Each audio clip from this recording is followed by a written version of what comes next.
मेहताब, तुमने देखा ये गुड्डो कैसा तमाशा लगा रही थी? जी भाभी, लेकिन अगर उस वक्त चांद को मैं कुछ कह देती ना गलत, तो वो मुझसे बदगुमान हो जाता।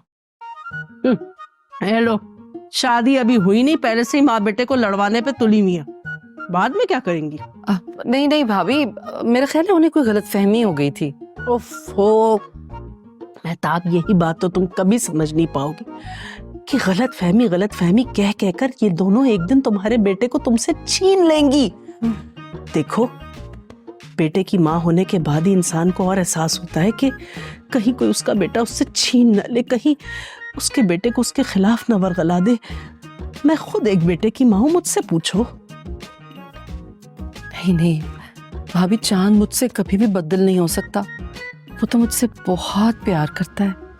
ए लो, यही तो बातें हैं तुम्हारी, यही तो सादगी है। अल्लाह बख्शे, तुम्हारी अम्मा भी यही कहा करती थी कि इफ्तिखार मुझसे बहुत प्यार करता है, मेरा सबसे फर्मा बरदार बेटा है इफ्तिखार, मुझसे कभी बदल नहीं हो सकता।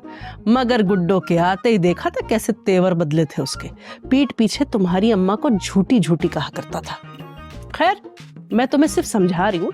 मुझे पता है हमारा चांद तो बिल्कुल ऐसा नहीं, बहुत अच्छा, नेक और मासूम बच्चा है वो। मगर याद है ना, इफ्तिखार भी कैसा नेक और मासूम हुआ करता था। वो वक्त भूल गई तुम? एक दफा तुम और आफ्ताब भाई उनके घर चले गए थे, तो कैसे डर के मारे वो घर ही वापस नहीं आया था ऑफिस से।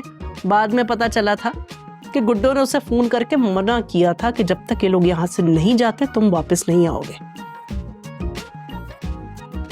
खैर, वक्त गुजर गया, सारी बातें भी गुजर गई। अब मट्टी डालो इन बातों पर, सिर्फ दिल ही दुखता है इंसान का, और कुछ नहीं है।